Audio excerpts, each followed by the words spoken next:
আল্লাহ বলেছে কুল্লু নাফসিন যায়িকাতুল মাউত সুম্মা ইলাইনা তুরজাউন।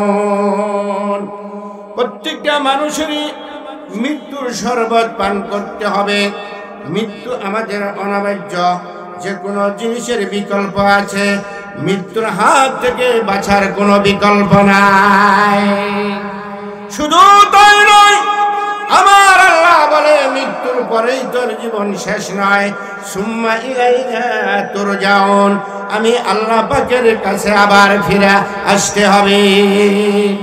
ঠিক না? তো মালিকের কাছে যদি ফিরে যাইতে হয়, কিছু ক্যাপিটাল চালান নিয়ে যান লাগবো না। আমি বড় ব্যবসায়ী, আমি ব্যবসা করি, আমি এমনি ভাবে ব্যবসা বাণিজ্য করি। ব্যবসা বাণিজ্য করলে বাবা কোটি কোটি টাকার ব্যালেন্স লাগে, চালান লাগে, লাগে না? ও বাবাজিরা আমার, কিছুদিন আগেও খোলা করতে গেলে 1 কোটি টাকায় পারা গেত, কিন্তু এখন 2 কোটি টাকার উপরে একটা ব্রিক ফিল দিতে লাগে, লাগে না? এই জন্য বাবাজিরা, জান্নাত পেতে হলে, আল্লাহর জান্নাতের মালিক হতে হলে, এই দুনিয়া থেকে তোমার ক্যাপিটাল নিয়ে যেতে হবে, চালান নিয়ে যেতে হবে। যেই চালান হলো আমার আল্লাহ এবং আল্লাহ রাসূলকে সন্তুষ্ট করে যাইতে হবে। চালান নাই গরিব। হ্যাঁ, এই দেশে যত পীর মাশায়েখ আছে, আপনারা কি সব পীর মাশায়েখের দরবার কি এটা সঠিক বলেন? যেই পীর মাশায়েখের দরবারে সারা রাত যাত্রা গান হয়,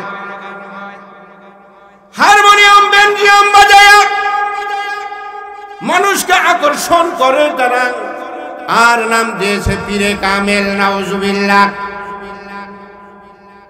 আসলে যারা আল্লাহওয়ালা, যারা পীর মাশায়েখ, তাদের দরবারে কোনো গান বাজনা হয় না, সেখানে কুরআন হাদিসের আলোচনা হয়।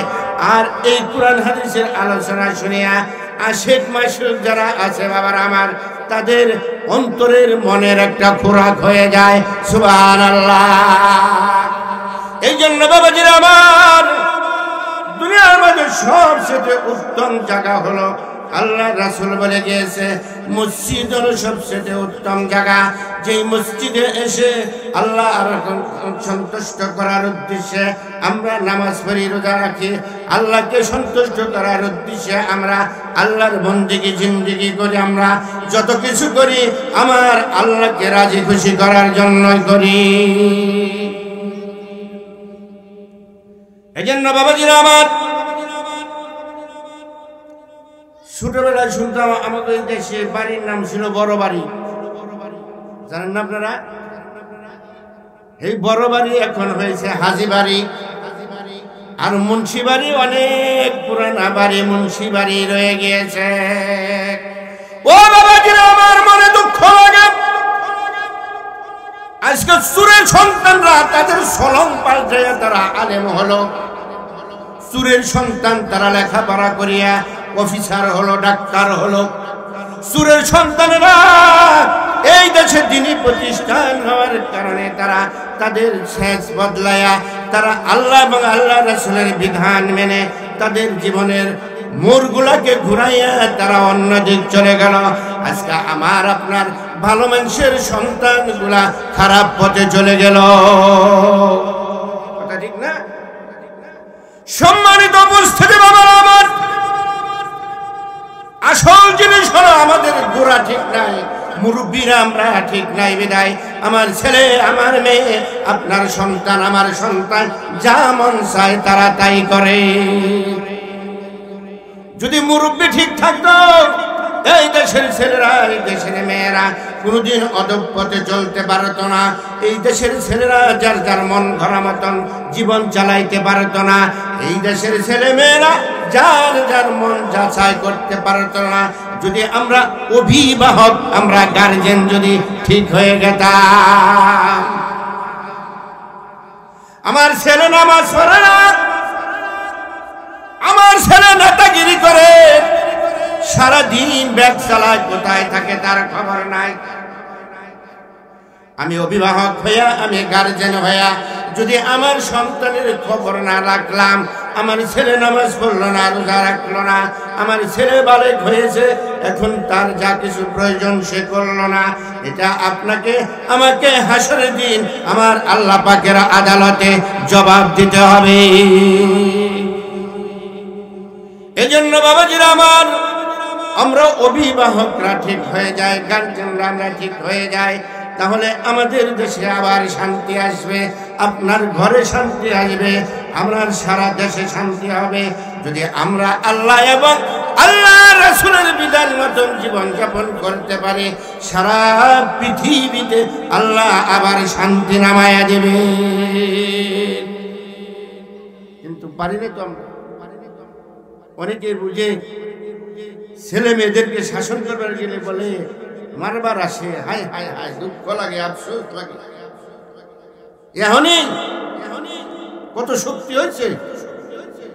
এই জন্য নবীজি বলে গিয়েছেন, আজ থেকে 1450 বছর আগে নবী হাদিসে বলে গিয়েছেন, তোমার সন্তান যখন বালেগ হয় নাই, 7 বছর বয়স হয়, ওকে নামাজের স্টার্ট লাগাইয়া দাও। 8 বছর বয়স হয়, ওকে নামাজের জন্য দাঁড়া করে দাও। 9 বছর হয়, নামাজ পড়ার তাগিদ লাগাও। 12 বছর যখন বয়স হয়, এই ছেলে যদি তোমার নামাজ না পড়ে, তাহলে তুমি তাকে ত্যায্য পুত্র করে দাও। দিছ ছেলে আকাম কুকাম কইরা এখানে ওখানে যে ঘুরে, তার জন্য লক্ষ লক্ষ টাকা জরিমানা দিছ। দুনিয়ার জরিমানা দিয়ে তুমি ছাড় পাইছ, আখিরাতের দিন কি করবা? সেদিন ধরা খেতে হবে।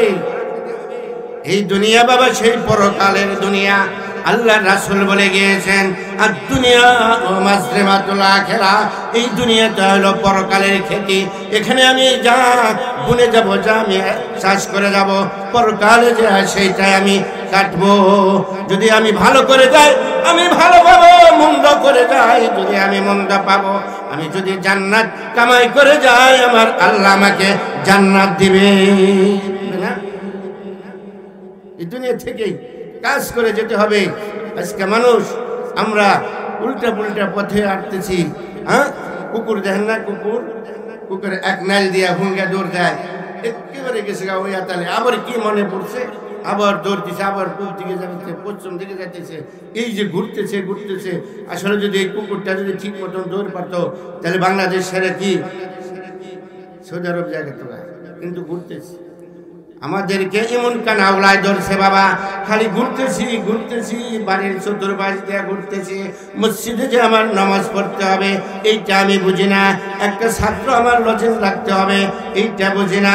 মসজিদের উন্নত করবে টাকা দিয়া, পয়সা দিয়া, জান দিয়া, মাল দিয়া, সম্পদ দিয়া আমার এমনি ভাবে সহযোগিতা করতে হবে এইটা আমি বুঝি না। কিন্তু 10 তলা বিল্ডিং করব, এই নিচে ফাউন্ডেশন কইরা, 1 তলা কইরা আরো তলার উপরে রড বার করে রাখি, এটা আমি খুব বুঝি। জাগনা হাই জাগলে তোরা আফলাকি ছায়া তলে, হাসর তক শুনে পারেগা ইস খাকি ছায়া তলে। ও দুনিয়ার মানুষ, দুনিয়ার থেকে তুমি চুগান্ন হয়ে যাও, দুনিয়ার থেকে তুমি জাগিয়ে যাও, পরকালের চিন্তা ফিকের অন্তরে ঢোকাও। কেননা রে বাবা, হাজার হাজার বছর তোমার এই মাটির নিচে তোমার ঘুমাইতে হবে। যদি ঘুমটা যদি আরামের ঘুম হয়, কিয়ামত পর্যন্ত আর তোমাকে কোনো ডিস্টার্ব দিবে না। আর ঘুমটা যদি তোমার এমনি ভাবে হারাম হয়ে যায়, অশান্তির ঘুম হয়ে যায়, তাহলে খালি কবরের মধ্যে পিটানি আর পিটানি দিবে। কথা ঠিক না? এই জন্য বাবার আমার, আপনার ছেলে মেয়েদের রাত্রি বেলায় কোথায় যায় এইটা আপনার প্রয়োজন, এটা ইমাম সাহেবের দরকার না। ইমাম সাহেব দেখবো সে নামাজ পড়তে আসে কিনা। ইমাম সাহেব বলবে, বাবাজি আপনার ছেলেটা কেন নামাজ পড়তে আসে না? ওই রাত্রি 12টা 1টায় তোমার সন্তান তোমার ঘরে ফিরে আসলো, সন্তানকে জিজ্ঞাসাও করালে না, বাবা তুমি কোথায় গিয়েছিলা? এজন্য কি আমার উস্তাদ মরহুম গোলাম মুর্তজা হুজুরের একটা কাসিদা বলতো, গাই ভালো তার বাসর ভালো, দুধ গুনে হয় ঘি, বাপ ভালো তার বেটা ভালো, মা গুনে হয় ঘি।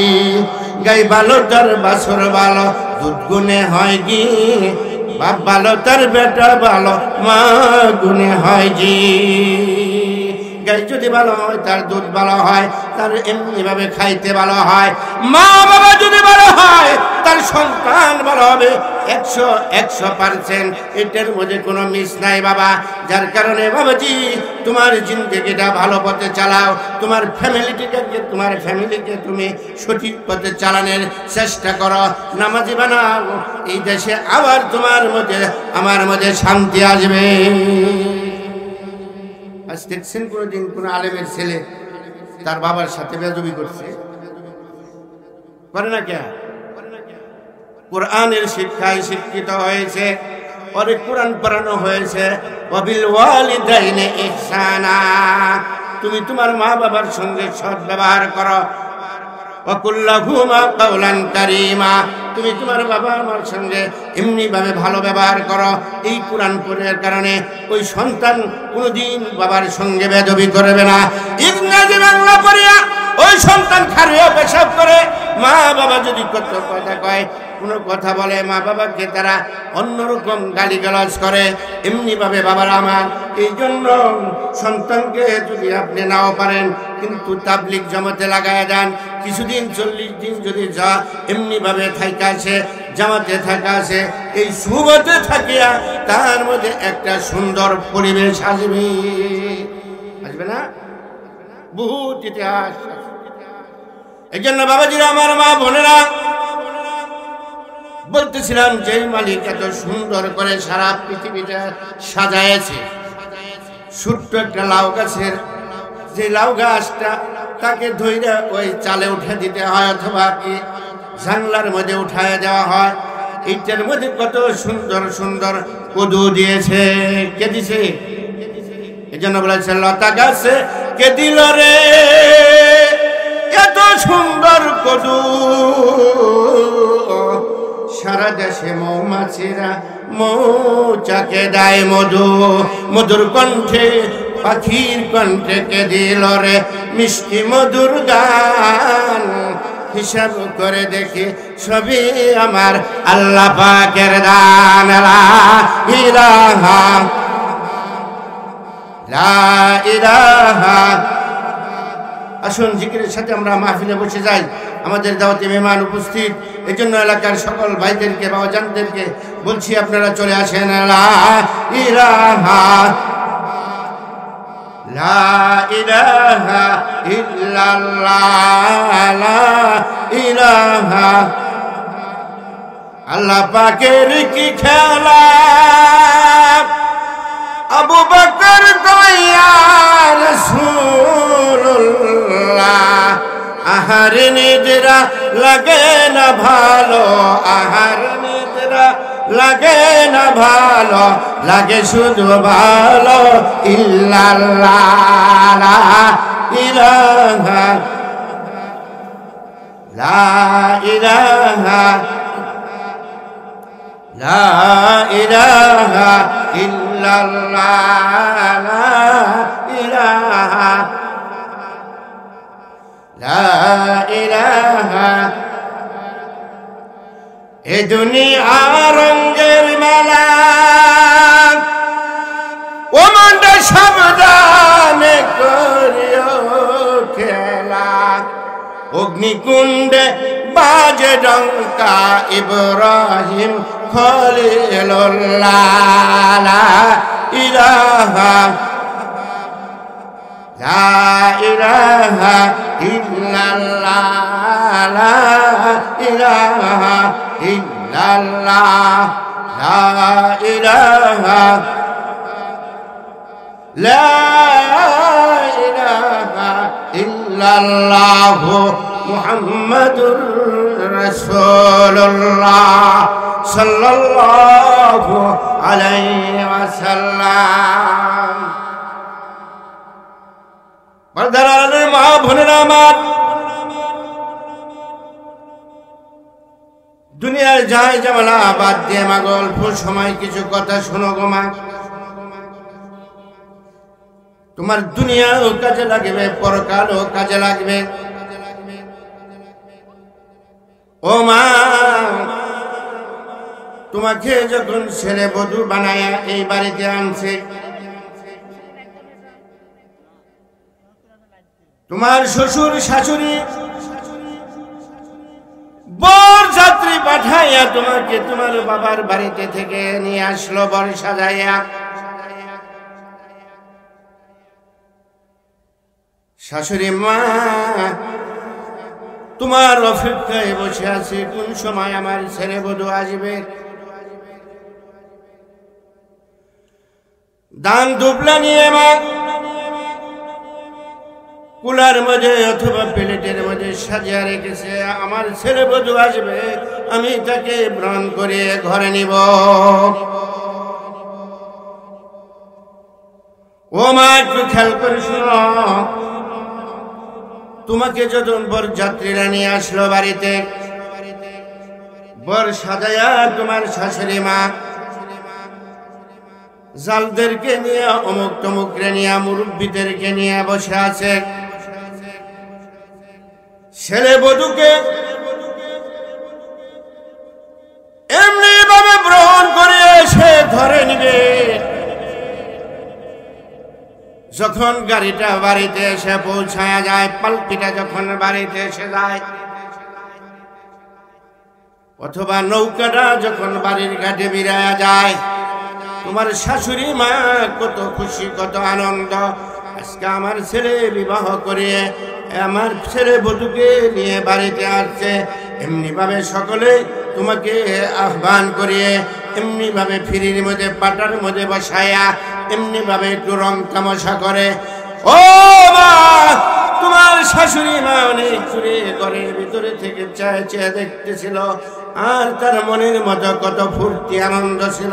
তুমি যখন এই বাড়িতে আসছিলে গো মা, তোমার মা সঙ্গে আসছিল না, তোমার কোনো ভাই বেড়াদার আসছিল না, তুমি অচিন দেশে অচিন জায়গায় এই বাড়িতে আইসা যখন তুমি এই বাড়ির ছেলে বধূ হইলা, তোমার শাশুড়ি মা তোমাকে বুকে টেনে নিয়ে গালের মধ্যে চুমা দিয়ে তোমাকে আদর করে ওই ঘরের ভিতরে তোমাকে নিয়ে ঘরের চাবি দিয়া বলে, মা আজ থেকে তোর এই বাড়ি, আজ থেকে এই সুখের চাবি তোর কাছে থাকবে, আজ থেকে আল্লাহ ছন্না সবকিছু এই সারা সংসারটা তোরে মাগো আমি দিয়ে দিলাম। মাত্র আধা ঘন্টার ভালোবাসায় এই সময়ের মধ্যে তোমার শাশুড়ি তোমার প্রতি এত সন্তুষ্ট হইয়া তোমাকে আলনার চাবি, এমনি ভাবে সুকেশের চাবি, তোমার কাছে ঘরের চাবি, সিন্ধুকের চাবি, ক্যাশ বাক্সের চাবি সবকিছু ছেড়ে দিল।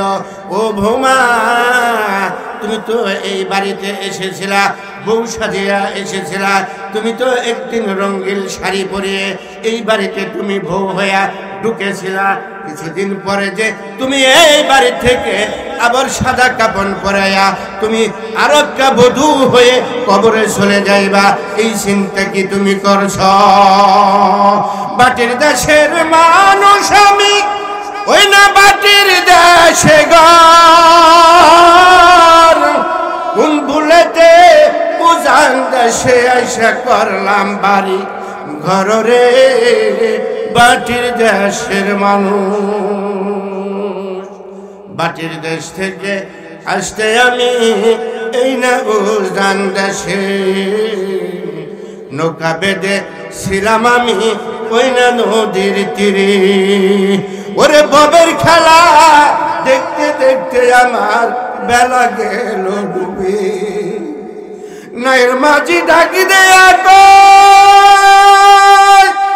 ওরে বাটির বেটা নাইতে উঠো গো, তোমার লাগছে জুয়ার বাটারে, বাটির দেশের মানুষ। বাটির দেশে বাড়ি আমার, ওই না বাটির দেশে ঘর, কোন ভুলেতে উজান দেশে আসা করলাম বাড়ি ঘর। এই উজান দেশ থেকে চাইতে আমি ওই না বাটির দেশে,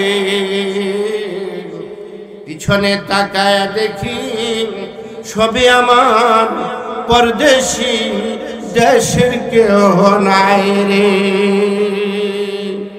কথা ঠিক না বাবাজিরা আমার? এই পৃথিবীতে যখন আসছিলাম আমার আপনার নৌকাটা বাঁধা আছে প্রত্যেকটা মসজিদের বারান্দার মধ্যে আছে না? আমি এই পৃথিবীতে আইসা বাড়ি করলাম, গাড়ি করলাম, সম্পদ করলাম, টাকা পয়সার পিছনে আমি ঘুরলাম, সবকিছু ঠিক করলাম। এই করতে করতে আমার আপনার জিন্দেগির বেলাটা ডুবে গেল। মালাকাল মউত আজরাইল আপনার আমার ঘরের সামনে এসে রুহু কবজ করার জন্য প্রস্তুতি হয়ে গেল। ও বাবাজির আমার, বলছিলাম ওই নাইর মাঝি হলো আজরাইল আলাইহিস সালাম। আজরাইল বলতেছে, ও বাটির দেশের মানুষ রে, তুমি তো দুনিয়া দুনিয়া করতে করতে তোমার জিন্দেগির বেলা তল হয়ে গিয়েছে। এখন আমি মালাকাল মউত তোমার রূহ কবজ করতে আসছি। আর এই দেশে তোমার থাকা যাবে না, দুনিয়া ছেড়ে তোমার কবরের যাত্রী হয়ে যেতে হবে। এজন্য মা গো আমার, যেই মা তোমাকে, সেই শাশুড়ি তোমাকে বুকে টেনে নিল, তোমাকে মহব্বত করে নিল, ওই শাশুড়িকে ধোঁকা বাজি দিয়া তার ছেলেটারে নিয়ে তুমি কালামপুর থাকো বাসা ভাড়া কইরা, দামরাই থাকো বাসা ভাড়া কইরা। যেই দিন তুমি এই বাড়িতে আসছিলে তোমার সঙ্গী তো কেউ হয়েছিল না, ওই শাশুড়ি মাকে ধোঁকা দিয়ে তুমি ওই কালামপুর, দামরাই, সাভার বিভিন্ন জায়গায় বাসা ভাড়া করে থাকো। এইটা তুমি মনে রাখো, একদিন তোমার ছেলেও তোমারে ফাঁকি দিয়া ঢাকা চলে যাবে। বাবা যারা বুঝে তারা শুধু ইশারায় নাদানকে বুঝাইতে পারে কে কখন কোথায়। যারা ভাবুক মানুষ তারা এমনি ভাবে বাবা টোকা দিলে বুঝে। ও মা বোনেরা, মনটাকে বুঝায় নাও মন। আমি আমার শাশুড়ির সাথে আর কোনোদিন বেদবি করব না, আমি আমার শাশুড়ি মাকে কোনোদিন গালি দিব না। সে আমার আপনজন, যেহেতু আমার এমন সময়ের মধ্যে কেউ আমার সঙ্গে আমার ছিল না। সেদিন আমার শাশুড়ি আমাকে বুকে টেনে নিয়ে এই ঘরের ভিতরে নিয়ে আমাকে চাবি দিয়েছিল, বাড়ির চাবি দিয়েছিল, সিন্দুকের চাবি দিয়েছিল, সব কিছু যে মা আমাকে ছেড়ে দিল। আমি কেমন করে সে মাকে ভুলিয়া যাই। আজ থেকে 20 বছর আগে আমরা দেখছি, যখন ছেলে বধূর প্রসব বেদনা উঠছে, শাশুড়ি মা ওযু কইরা নামাজ পড়ছে, 2 রাকাত নামাজ পড়া আল্লাহ পাকের কাছে দোয়া করেছে, আল্লাহ ও আল্লাহ আমার ছেলে বধূরারে তুমি খালাস করো, আল্লাহ তাকে কষ্ট দিও না। মা শাশুড়ি মা এমনি ভাবে আল্লাহর কাছে দোয়া করেছে, কিন্তু এখনকার শাশুড়িরা দোয়া করে না। যেরকম বউ এরকম শাশুড়ি হয়ে গেছে, তাই না? শাশুড়ির কাছে তো কয় না কোনোদিন, বাপের খবর দেয় টাকা জোয়া রাখো, পেট ফারণ লাগবো। স্বামীরে বলে এই টাকা জোয়া রাখো, সিজারি করতে হবে, আগেই নিয়াত করে রাখে, ঠিক না? আগে হাসপাতালও ঠিক করে রাখে। যার কারণ হলো শ্বশুর শাশুড়ির দোয়া তাদের মধ্যে নাই। আগের পূর্বে দেখতাম একটা মহিলার 10-12 জন সন্তান হইতো, কোনদিন তারা কিন্তু সিজারি করে নাই। কেন? শ্বশুর শাশুড়ির মধ্যে, বউজির মধ্যে একটা মহব্বত ছিল অন্যরকম। সৃষ্টি জাতি মুসলমান বলছে কোরআনে, সুখ শান্তি আজ পায় না তারা কিসের কারণে। জন্মদাতা পিতা মাতা তাদের পানে দিচ্ছে ব্যথা, মিষ্ট মুখে কয় না কথা, মা বাপের সনে অভাব হইল দেশে সেই কারণে। স্ত্রী হয় না স্বামীর বাধ্য, বউ শাশুড়ি হয় অবাধ্য। শুনতে চাই গান বাজনা, হায় মুসলমান করোনা আসলো দেশে সেই কারণে। এখন তো কলেরা ডাইরিয়া গেছে গা, এখন কি করোনা আছে? হ্যাঁ এ বাবাজিরা আমার, মৃত্যু নতুন এই দেশে মহামারীর আগে কারণ একটা হলো আমরা আল্লাহ এবং আল্লাহ রাসূলের বিধান ভুলে গিয়েছি। বুঝে যায় নাই? সব ফলের মধ্যে ফরমালিন লাগায়। আজ থেকে আরো 5 বছর আগে গিয়েছিলাম সেই মধুপুর, আমার ভাই মরহুম মাওলানা মোহাম্মদ আলীর সাথে ওয়াজ করতে গেছিলাম। মধুপুরে দেখলাম কত সুন্দর সুন্দর আনারস। বাগানের মালিককে বললাম, বাবাজি আমরা ঢাকা থেকে আসছি বাবা, বাগানের কিছু আনারস নিয়ে যায়। ভাই হুজুর ওই ঢাকার আনারস যায়, এই বাগানের আনারস যায় কেমনে? ওই কি সুই দিয়ে একবারে ফার্মালিং গাছের গোড়ায় ঢুকে দিছে, সুই মাইরা গাছের গোড়ার মধ্যে ফার্মালিং ঢুকে দিয়েছি। এখন ঢাকায় খান আর জলসর খান, রংপুর খান, দিনাজপুর খান, আর এই মধুপুরের এই বাগানেরটা নিলেও ফার্মালিং ছাড়া পাইবেন না। এই জন্য বাবাজিরা আমার, মুসলমান আজকে আমাদেরকে দিনে ধনী হওয়ার জন্য, অল্প দিনে টাকা পয়সা হওয়ার জন্য আমাদেরকে ফার্মালিং খাওয়ায়া জীবন শেষ করে দিতেছে। যেই ফার্মালিং এর মধ্যে মানুষের অসুখ বিসুখ বাইরে যাচ্ছে, মানুষ স্টুক করে মারা যায়। ভালো মানুষ ভালো অগল কর নমস্কার এখন গেল মসজিদ থেকে, হ্যাঁ কিছু গাছি অর্থের জন্য আপনাকে আমাকে বিষ পালন করতেছে, যার কারণে এই দেশে নিত্য নতুন অসুখ বাড়তেছে। আগেকার মুরব্বীরা দেখেছি 70 বছর 80 বছর বয়সের মুরব্বীরাও মাংসের হাড়গুলা, গোস্তের হাড়গুলাকে চরচর করে কামড়াইছে। আমি নিজে দেখেছি, আমার বাবা 95 বছরের বয়স, তারপরও তার সঙ্গে গরুর হাড়, মুরগির হাড় খাইতে পারি নাই, মসমস মসমস করে মুড়ির মতন চাবায়া খাইছে। কেননা সেই কালে খাদ্যের মধ্যে ভেজাল ছিল না, খানার মধ্যে ফরমালিন ছিল না, খানার মধ্যে দূষিত ছিল না। এই জন্য তাদের শক্তিটাও এমন ভাবে প্রচুর শক্তি ছিল। আজকে আমরা ফরমালিন খাই আমরা চিৎফাটং হয়ে গেছি। কোথায় যাইবে? সবখানে ভেজাল, খানার মধ্যে ভেজাল, এমনি ভাবে দিনের মধ্যে ভেজাল, রাষ্ট্রের মধ্যে ভেজাল, এমনি ভাবে রাজনীতির ভেজাল, ভেজাল আর ভেজাল, ভেজালের আর শেষ নাই। সব দিক দিয়ে ভেজাল লেগে গেছে। হযরত উমর রাষ্ট্রনায়ক ছিলেন, কত সুন্দর রাষ্ট্র পরিচালনা করেছে। পৃথিবী সৃষ্টির লগ্নের থেকে এমনি ভাবে মুসলমান এই দুনিয়ার রাজনীতি চালাইছে, এমনি ভাবে সমস্ত দেশের রাজত্ব করেছে, সারা পৃথিবীর রাজত্ব করেছে 2 জন মুসলমান। শুনবেন 2 জন মুসলমানের নাম? জুলকারনাইন বাদশা সারা পৃথিবীর রাজত্ব করেছে। বাদশা সুলাইমান আলাইহিস সালাতু ওয়াস সালাম সারা পৃথিবীর রাজত্ব করেছে। এংসি জায়গা পর্যন্ত বাকি নাই, সারা পৃথিবী তারা ঘুরে ঘুরে দেখেছে। এই বাদশা জুলকারনাইনের প্রধানমন্ত্রী ছিল খিজাইর আলাইহিস সালাতু ওয়াস সালাম। বাদশা জুলকারনাইনের সাথে ফেরেশতার সঙ্গে বন্ধু ছিল, দুষ্ট ছিল। জুলকারনাইন বাদশা বলে, হে দুষ্ট ফেরেশতা, কে বলে দুষ্ট? যে আবু হায়াত নামে বলে একটা কুয়া আছে, সেই কুয়ার পানি পান করলে বলে দীর্ঘদিন হায়াত পাওয়া যাবে।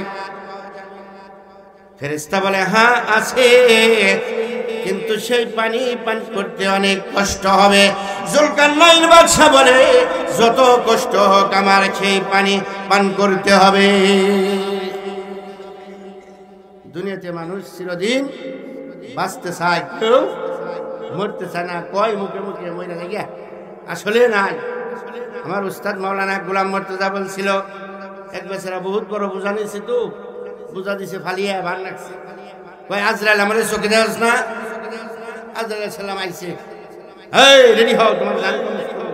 কয় দূর মিয়া, আমি তো জান কবজ করবার কই নাই, আমার বোঝা উঠিবে নিকে কইছে। চিনেন তো পাবলিক বাঙালি, মুর ঘুরাইতে সময় লাগে না। একটু আগে কয় বোঝা নামিয়ে দিয়ে কয় মরা না আজরাইল আমার দেওয়াস না চোখে, এখন আজরাইল আইছে কয় না আমার বোঝা ওঠে না, মানুষ কয় না, এই জন্য কইছি বোঝাটা উঠে।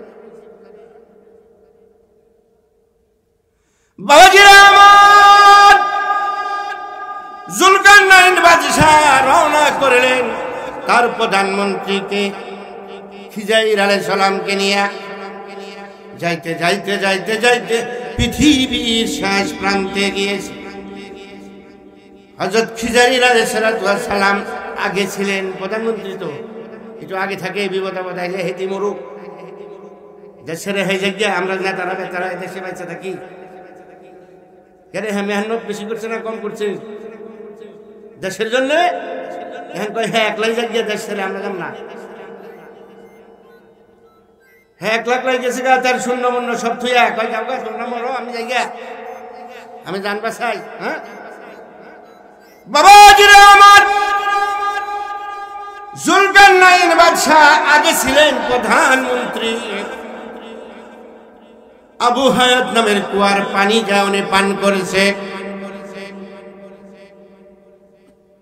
আর ইব্রাহিম জুলকারনাইনের প্রধানমন্ত্রী হলো খিজাইর আলাইহিস সালাম পানি পান করেছেন, উনি পানি পান করতে পারে নাই, চলে আসলেন। জুলকারনাইন বাদশাহ আর পানি পান করতে পারল না, দীর্ঘ হায়াত পেয়ে গেলেন খিজাইর আলাইহিস সালাম। আস্তে আস্তে আস্তে যখন চলে আসলেন, দীর্ঘদিন খিজাইর আলাইহিস সালাম জুলকারনাইন বাদশাহর প্রধানমন্ত্রী হিসাবে রইলেন। এই জুলকারনাইন বাদশাহ সারা পৃথিবীর রাজত্ব করেছেন, আর হযরত উমরও সারা অর্ধ দেশের রাজত্ব করেছে। হযরত উমরের রাজত্বটা কিরকম করেছে বুঝেন? হযরত উমর যখন রাষ্ট্রনায়ক হলো, হযরত উমরের অর্থমন্ত্রী ছিলেন উবাইদা ইবনে জাররাহ। হযরত উমর একদিন চিঠি লিখলো অর্থমন্ত্রীর কাছে, হে আমার অর্থমন্ত্রী। উমর বলতেছে, হে আমার অর্থমন্ত্রী, সামনে ঈদ এসে পড়েছে, আমার বাড়িতে কোনো টাকা পয়সা নাই, আমি ঈদের কাপড় চোপড় কিনবো, আমার কোনো টাকা পয়সা নাই। হে অর্থমন্ত্রী আমার, আমাকে 1 মাসের বেতন অগ্রিম দিয়ে দাও। সুবহানাল্লাহ বললেন না? রাষ্ট্রনায়ক তার অর্থমন্ত্রীর কাছে চিঠি লেখে, কিরকম রাষ্ট্রনায়ক বুঝেন না? হযরত আবু জাররাহ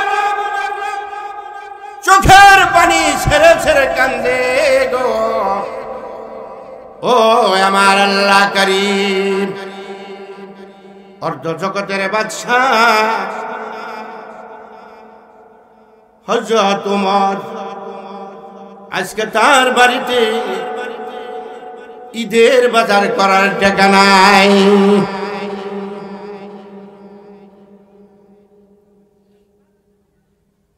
আবু উবাইদা ইবনে জাররাহ বলে, আমি একটা চিঠি লিখলাম। চিঠির ভাষ্য কি ছিলেন বাবাজিরা আমার শুনুন। আমরা তো দুনিয়া দুনিয়া বাড়ি বাড়ি করি, ঘর করি। চিঠির মধ্যে আবু জাররাহ লিখেছে, হে রাষ্ট্রনায়ক আমিরুল মুমিনিন খলিফাতুল মুসলিমিন হযরত উমর, আমি 1 মাসের বেতন আপনাকে অগ্রিম দিতে পারবো, 2টা বিষয় যদি আপনাকে আমাকে গ্যারান্টি দিতে পারে। 1 নম্বরে গ্যারান্টি হলো আগামী 1 মাস আপনি দুনিয়াতে বেঁচে থাকতে পারবেন কিনা। দ্বিতীয় নম্বর গ্যারান্টি দিতে হবে, আপনাকে খলিফা হিসাবে মুসলমানরা আর 1 মাস আপনাকে এই সংসদে এমনিভাবে প্রধানমন্ত্রী হিসাবে অথবা রাষ্ট্রনায়ক হিসাবে রাখবে কিনা আর 1 মাস। যদি আপনি এই দুইটা শিওর দিতে পারেন, আপনাকে আমি 1 মাসের বেতন আমি অগ্রিম দিতে পারবো। সুবহানাল্লাহ। হযরত উমর কাঁদতেছে, চক্ষু দিয়া পানি পড়তেছে। সাহাবীরা বলতেছে, হুজুর আপনি কেন কাঁদেন? আপনি বেজার হয়েছেন? আপনার অর্থমন্ত্রীর চিঠি পড়ে বুঝে আপনি বেজার হয়েছেন? না না, আমি বেজার হই নাই, আমি খুশিতে কাঁদতেছি। আমি খুশিতে কাঁদতেছি এই কারণে, আমার রাষ্ট্রের মধ্যে এমন একটা অর্থমন্ত্রী আমি পাইছি, যে অর্থমন্ত্রীর দ্বারা আমানতের কোনো খেয়ানত হবে না। সুবহানাল্লাহ। এমন একটা অর্থমন্ত্রী পাইছি, যতদিন মুসলমান তারে এই রাষ্ট্রের মর্যাদা দিয়ে অর্থমন্ত্রী হিসাবে রাখবে, আমি খোদার কসম দিয়ে বলি রে, এই দেশে দুর্নীতি হবে না। এই সুখে এই শান্তিতে আমি আউশ করে কাঁদতেছি। আর আমাদের দেশ কোথায় থেকে কোথায় নিয়ে যায়, চিন্তা ফিকির করি না যে আমি কতদিন এই দুনিয়ায় বাঁচবো, কোথায় আমি চলে যাব, কোথায় ছিলাম, কোথায় আসলাম, আবার কোথায় চলে যাব। এই চিন্তা ফিকির যদি আপনার আমার অন্তরে থাকতো, তাহলে বাড়ি গাড়ির চিন্তা করতাম না, পরকালের চিন্তা ফিকির করতাম। হযরত উমরের মতন এমনি রাষ্ট্রনায়ক হয়ে রাষ্ট্র পরিচালনা করতাম যে ঈদের বাজার করার টাকাটা পর্যন্ত পকেটে নাই।